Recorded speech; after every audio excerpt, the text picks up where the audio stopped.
इस हफ्ते भारतीय रुपया अमेरिकी डॉलर के मुकाबले 88 के स्तर को पार कर चुका है, जिससे बाजार में रुपया और गिरने के साथ साथ अनिश्चितता की आशंका बढ़ गई है। हालांकि घरेलू ब्रोकरेज फर्म यस सिक्योरिटीज की एक रिपोर्ट में यह स्पष्ट किया गया है कि रुपया तो कमजोर हुआ है, पर इसका मुख्य कारण भारत की आर्थिक स्थिति का बिगड़ना नहीं बल्कि शॉर्ट टर्म बाजार के सेंटिमेंट्स और टैरिफ से जुड़ा दबाव है।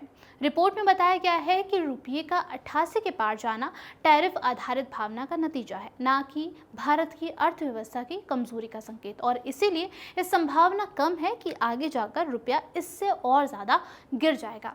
यस सिक्योरिटीज के मुताबिक भारत के मजबूत मैक्रो इकोनॉमिक बफर्स इस समय सहारा दे रहे हैं। देश का विदेशी मुद्रा भंडार 694 अरब डॉलर के रिकॉर्ड स्तर पर बना हुआ है। चालू खाता जो जीडीपी का 1% से भी कम रहने का अनुमान है, और सेवा निर्यात से लगातार विदेशी मुद्रा भारत आ रही है, जो वस्तु व्यापार के दबाव को बैलेंस कर रही है। और इसके अलावा भारतीय रिजर्व बैंक यानी कि आरबीआई द्वारा स्पॉट और नॉट डिलीवरेबल फॉरवर्ड बाजारों में हस्तक्षेप से भी करेंसी को समर्थन मिलने की उम्मीद है।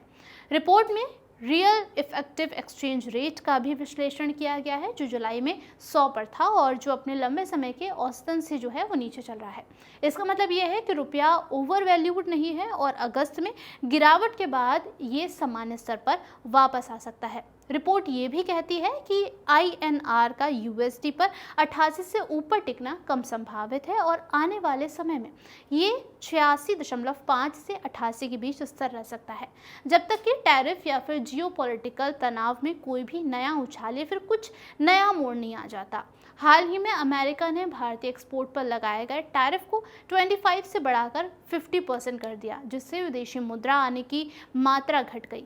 डॉलर की मांग बढ़ी है, फिर भी ट्रेड वार्ता बढ़ने पर यह अतिरिक्त टैरिफ धीरे धीरे वापस लिया जा सकता है। इसके अलावा इस रिपोर्ट में अमेरिकी फेडरल रिजर्व की नीति को भी महत्वपूर्ण बताया गया है। बाजार अगले 12 महीनों में 5 बार कटौती की उम्मीद कर रहा है, जो पहले से कहीं ज्यादा है।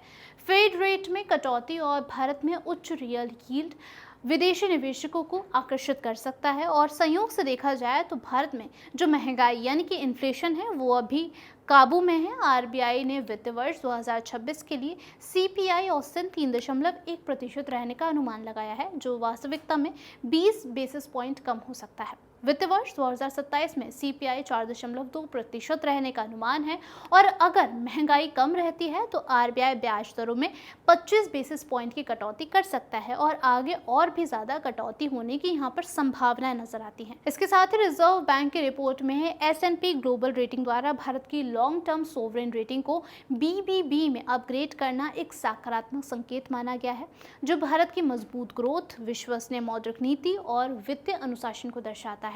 कुल मिलाकर देखा जाए तो यस सिक्योरिटीज का निष्कर्ष ये है कि भारत की मजबूत आर्थिक स्थिति, उच्च विदेशी मुद्रा भंडार और डिक्रीजिंग करंट अकाउंट डेफिसिट और विदेशी निवेश की संभावनाएं रुपये गिरने की आशंकाओं को लिमिटेड करती है। वहीं भविष्य में रुपया 86.5 से 88 के दायरे में स्थिर रह सकता है, बशर्ते कोई बड़ा बदलाव या फिर बाहरी झटका यहाँ पर ना आए। आपका यस सिक्योरिटीज की इस रिपोर्ट पर क्या कुछ विचार है, हमें कमेंट बॉक्स में जरूर बताइएगा। बने रहिए फाइनेंस ज्ञानी के साथ।